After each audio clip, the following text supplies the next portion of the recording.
अविनाश सुबह समय पर उठा नहीं तो संस्कृति को चिंता हुई।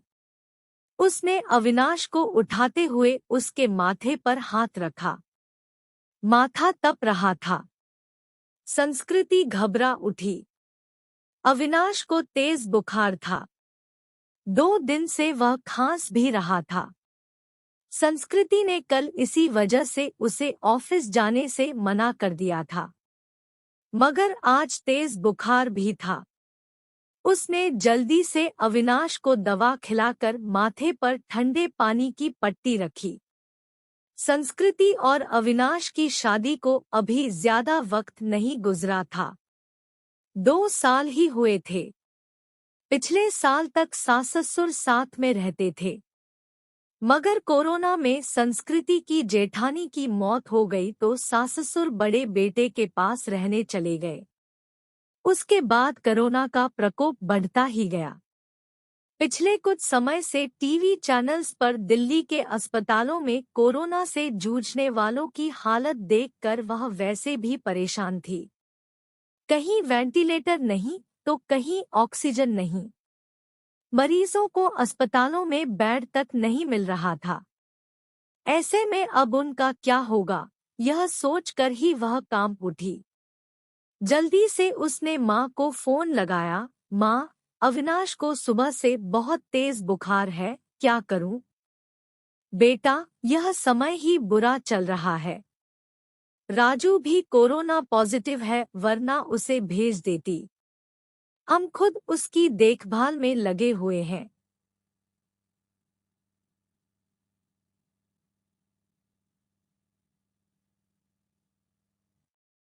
तू ऐसा कर, जल्दी से डॉक्टर को बुला और दवाएं शुरू कर। हाँ माँ, वह तो करना ही होगा। मेरी सास की भी तबीयत भी सही नहीं चल रही है, वरना जेठ जी को ही बुला लेती। घबरा नहीं बेटी, धैर्य से काम ले, सब ठीक हो जाएगा, माँ ने समझाने का प्रयास किया। संस्कृति ने पति का कोरोना टेस्ट कराया। तब तक फैमिली डॉक्टर से पूछकर दवाएं भी देती रही। इस बीच अविनाश की हालत ज्यादा खराब होने लगी तो वह उसे लेकर अस्पताल भागी। ये भी पढ़े, नो एंट्री। ईशा क्यों पति से दूर होकर निशांत की तरफ आकर्षित हो रही थी। 2 अस्पतालों से निराश लौटने के बाद तीसरे में मुश्किल से बेड का इंतजाम हो सका। सास-ससुर और जेठ भी दूसरे शहर में थे सो मदद के लिए आ नहीं सके। वैसे भी दिल्ली में लॉकडाउन लगा हुआ था। रिश्तेदार चाह कर भी उसकी मदद करने नहीं आ सकते थे। आस पड़ोस वालों ने कोरोना के डर से दरवाजे बंद कर लिए। तब संस्कृति ने अपने दोस्तों को फोन लगाया पर सब ने बहाने बना दिए। अकेली संस्कृति पति की सेवा में लगी हुई थी। अस्पताल में मरीजों की लंबी कतारों और मौत के तांडव के बीच किसी तरह संस्कृति खुद को बचाते हुए पति के लिए दौड़ भाग करने में लग गई। कभी दवा की पर्ची लेकर भागती तो कभी खाना लेकर, कभी डॉक्टर से गिड़गिड़ाती तो कभी थकहार कर बैठ जाती। उसे कोरोना वार्ड में जाने की इजाजत नहीं थी। बाहर रिसेप्शन में बैठकर ही पति के ठीक होने की कामना करती रहती। उस पर पति की तबीयत अच्छी होने के बजाय बिगड़ती जा रही थी। उस दिन भी डॉक्टर ने पर्ची में कई दवाएं जोड़ कर लिखी। वह दवाएं लेने गई मगर जो सबसे जरूरी दवा थी वही नहीं मिली। अस्पताल में उसका स्टॉक खत्म हो चुका था।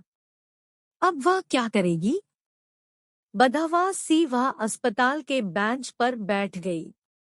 बगल में ही परेशान सा एक युवक भी बैठा हुआ था। संस्कृति ने उसकी तरफ मुखातिब होकर पूछा, आप बता सकते हैं, यह दवा मुझे कहाँ मिलेगी? मैं खुद यह दवा ढूंढ रहा हूँ। आसपास तो मिली नहीं। मेरे दोस्त ने बताया है कि नोएडा में उसकी शॉप है। उसने कुछ दवाएं स्टॉक करके रखी है, सो वह मुझे दे देगा। अभी जाने की ही सोच रहा था। पर्ची लाइए, मैं अपने साथ आपके लिए भी दवा ले आता हूँ।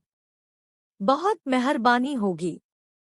सुबह से इसके लिए परेशान हो रही थी, पसीना पोंछते हुए संस्कृति ने कृतज्ञ स्वर में कहा। मेहरबानी की कोई बात नहीं। इंसान ही इंसान के काम आता है। बस इतना शुक्र मनाइए कि दवा वहां मिल जाए, कहकर वह चला गया। करीब 2 से 3 घंटे बाद लौटा तो उसके चेहरे पर परेशानी की लकीरों के बावजूद खुशी थी। यह लीजिए, बड़ी मुश्किल से मिली, मगर मिल गई, यही बहुत है। बहुत बहुत शुक्रिया। कितने की है? संस्कृति का चेहरा भी खिल उठा था। अरे नहीं, पैसे की जरूरत नहीं। आप पहले यह दवा खिलाइए मरीज को। डॉ। उस दिन के बाद से दोनों में बातचीत होने लगी। वह अपने भाई की देखभाल में लगा था और संस्कृति पति के लिए दौड़ भाग कर रही थी। दोनों का दर्द एक सा ही था। संस्कृति जब भी व्यथित होती तो उसके कंधों पर सिर रख कर रो लेती। कोई चीज लानी होती तो प्रतीक लेकर आता। संस्कृति को घर छोड़कर आता। धीरे धीरे तकलीफ के इन दिनों में दो अजनबी एक बंधन में बंधते जा रहे थे। उनके बीच एक अजीब सा आकर्षण भी था, जो दोनों के इस बंधन को और मजबूत बना रहा था। एक दिन अविनाश का ऑक्सीजन लेवल काफी घट गया। अस्पताल में ऑक्सीजन सिलेंडर नहीं था। तब प्रतीक ने यह जिम्मेदारी अपने ऊपर ले ली। पूरे दिन कड़ी धूप और गर्मी में लाइन में लगकर आखिर वह ऑक्सीजन सिलेंडर लेकर ही लौटा था। उस दिन संस्कृति ने पूछा था, आप मेरे लिए इतना कुछ कर रहे हैं, इतना ख्याल रखते हैं, मगर क्यों? मैं तो आपकी कुछ भी नहीं लगती। फिर बताओ न, ऐसा क्यों कर रहे हो? पहली बात, हर क्यों का जवाब नहीं होता, और दूसरी बात, हम दोनों हमसर नहीं हैं, तो क्या हुआ, हमदर्द तो है ना। आपके दर्द को मैं बहुत अच्छे से महसूस कर सकता हूँ। आपकी तकलीफ देखकर मुझे दुख होता है। बस किसी भी तरह आपकी मदद करना चाहता हूँ। एक अंतहा सा मगर मजबूत साथ महसूस कर वह गमों के बीच भी मुस्करा उठी थी। धीरे धीरे अविनाश की तबीयत और भी बिगड़ गई और उसको वेंटिलेटर पर रखना पड़ा। अस्पताल में वेंटिलेटर्स की भी कमी थी। कई वेंटिलेटर्स खराब हो गए। बदहवास सी संस्कृति ने प्रतीक को फोन लगाया तो पता चला कि उसके भाई को भी कहीं और शिफ्ट करने की नौबत आ गई है। आप चिंता न करो संस्कृति जी, मैं अपने भाई को जिस अस्पताल में लेकर जा रहा हूँ, आपके पति को भी वहीं लेकर चलता हूँ। वहाँ वेंटिलेटर की सुविधा है और डॉक्टर्स भी अच्छे हैं। प्रतीक ने उसे ढांढस बंधाया और फिर जल्दी ही शिफ्टिंग की सारी व्यवस्था करा दी। शाम में सब निबट गया तो प्रतीक का हाथ पकड़कर रुंधे गले से संस्कृति इतना ही कह सकी, आप नहीं होते तो पता नहीं क्या होता। मैं नहीं होता तो कोई और होता। अच्छे लोगों की मदद के लिए कोई ना कोई आ ही जाता है। ऐसा नहीं है प्रतीक जी। मैंने अपने दोस्तों, पड़ोसियों और परिचितों सबको देख लिया। इस कठिन समय में कोई भी मेरे साथ खड़ा नहीं। केवल आप हैं, जिसे 4 से 6 दिन पहले तक मैं जानती भी नहीं थी। आज लगता है ऐसे आपके बिना रह ही नहीं सकती। उसकी बात सुनकर प्रतीक ने एक अलग ही नजर से संस्कृति की तरफ देखा और फिर मुस्करा कर चला गया। संस्कृति के दिल में अजीब सी बेचैनी होने लगी। वह सोचने लगी कि प्रतीक का साथ इस परेशानी के समय में भी कितना सुकून दे जाता है। अस्पताल में मरीजों के रिश्तेदारों की भागदौड़ और परेशानियों के बीच भी चंद लम्हे वह केवल प्रतीक के बारे में सोचती रह गई। इसी तरह 2 से 3 दिन और गुजरे। अविनाश की हालत काफी गंभीर थी। फिर एक दिन सुबह सुबह संस्कृति को सूचना मिली कि उसके पति की मृत्यु हो गई है। एक पल में संस्कृति को लगा जैसे वह अधूरी रह गई। उसका सब कुछ छिन गया है। प्रतीक ने जितना हो सका उसे धैर्य बंधाया। कोरोना की वजह से वह पति के शव को घर भी नहीं ला सकती थी। लॉकडाउन लगा हुआ था। घर वालों का आना भी कठिन था। ऐसे में उसे समझ नहीं आ रहा था कि पति को अंतिम विदाई कैसे दे। इस वक्त भी प्रतीक ही उसके काम आया। मुश्किल की इस घड़ी में सबसे पहले उसने संस्कृति को शांत कराया, फिर उसके पति को शमशान तक ले जाने का सही से इंतजाम कराया। संस्कृति के साथ वह शमशान तक गया। फिर संस्कृति को उसके घर छोड़ने आया। संस्कृति लगातार रो रही थी। उसके हाथ पैर कांप रहे थे। प्रतीक समझ रहा था कि उसकी तबीयत खराब है। वह अकेली है, सो अपने खाने पीने को लेकर लापरवाह रहेगी तो और तबीयत खराब होगी। तब प्रतीक ने हाथ पैर धोकर और कपड़े बदलकर उसकी रसोई में प्रवेश किया और सबसे पहले चाय बनाई। संस्कृति के साथ खुद भी बैठकर उसने चाय पी, फिर संस्कृति को नहाने भेजकर खुद दाल चावल बनाने लगा। संस्कृति को खाना खिलाकर उसके लिए सब्जी, फल, दूध आदि का इंतजाम कर और सांत्वना देकर वह वापस लौट गया। 2 से 3 दिनों बाद जब संस्कृति थोड़ी सामान्य हुई और पति की मौत के सदमे से उबरी तो उसे प्रतीक की याद आई। प्रतीक उसके लिए अपनों से बढ़कर बन चुका था, मगर उसे पता नहीं था कि वह कहाँ रहता है, क्या जॉब करता है। बस एक फोन नंबर था। उसने फोन मिलाया तो नंबर बंद आ रहा था। संस्कृति घबरा उठी। वह प्रतीक से संपर्क करना चाहती थी, मगर ऐसा हो ना सका। 2 से 3 घंटे वह लगातार फोन ट्राई करती रही, मगर फोन बंद ही आ रहा था। अब उससे रहा नहीं गया। कुछ सोचकर वह उसी अस्पताल में पहुंची जहां उसके पति और प्रतीक का भाई एडमिट थे। वह रिसेप्शन एरिया में घूम घूम कर प्रतीक को खोजने लगी, क्योंकि अक्सर दोनों वहीं बैठे होते थे। फिर वह उसे खोजती हुई कैंटीन में भी गई। हर तरफ चक्कर लगा लिया, मगर प्रतीक कहीं नजर नहीं आ रहा था। थक कर वह वापस रिसेप्शन में आकर बैठ गई और सोचने लगी अब क्या करे। तभी उसे वह नर्स नजर आई जिससे संस्कृति की जान पहचान हो गई थी। संस्कृति के पति की देखभाल वही नर्स करती थी। संस्कृति उसे अक्सर अम्मा कहकर पुकारा करती। नर्स ने प्रतीक को भी उसके साथ कई बार देखा हुआ था। संस्कृति दौड़कर नर्स के पास गई।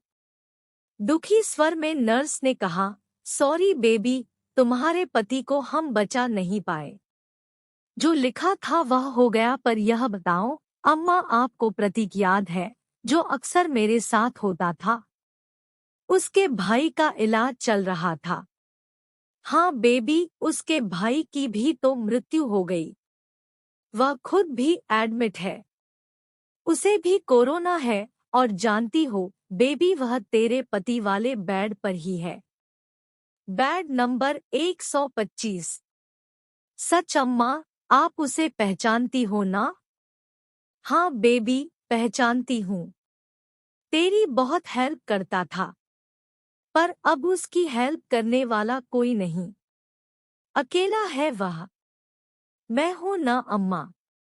अब उसके लिए किसी भी चीज की जरूरत पड़े तो मुझे बताना।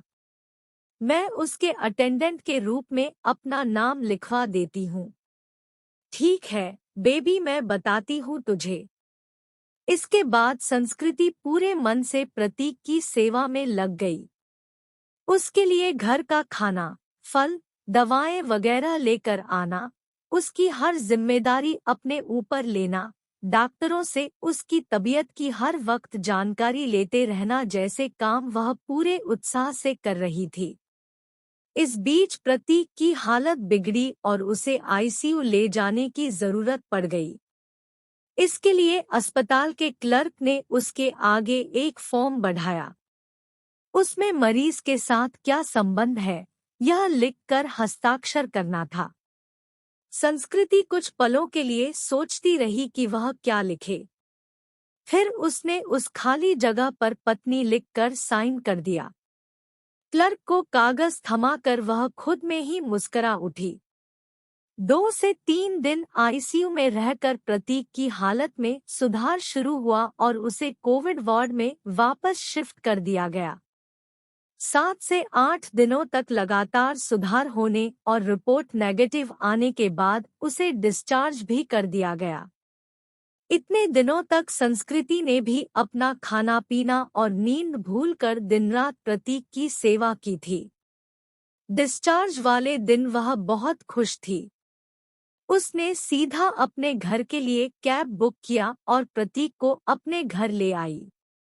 प्रतीक ने टोका तो संस्कृति ने थोड़े शरारती अंदाज में जवाब दिया, मैंने फॉर्म में एक जगह यह लिखकर साइन किया है कि मैं तुम्हारी पत्नी हूँ और इसलिए अब मेरा और तुम्हारा घर अलग अलग नहीं बल्कि एक ही होगा।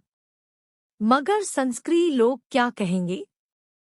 लोगों का क्या है प्रतीक, जब मुझे जरूरत थी तो क्या लोग मेरी मदद के लिए आगे आए थे? नहीं ना। उस वक्त तुमने मेरा साथ दिया।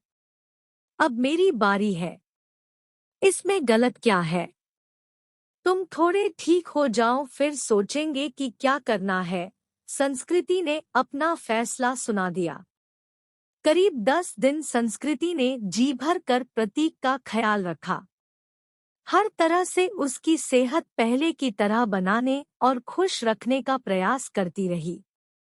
संस्कृति एक संयुक्त परिवार से संबंध रखती थी।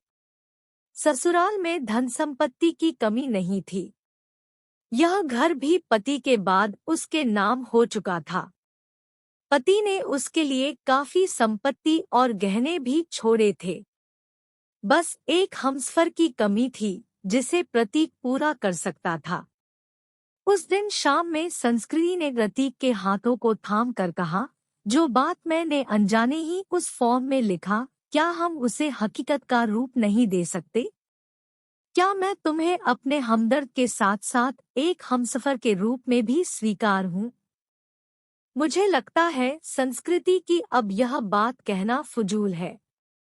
मतलब यह कि तुम ऑलरेडी मेरी हमदर्द और हमसफर बन चुकी हो। हम हमेशा साथ रहेंगे। तुमसे बढ़कर कोई और मेरा ख्याल नहीं रख सकता, कहकर प्रतीक ने संस्कृति को गले से लगा लिया।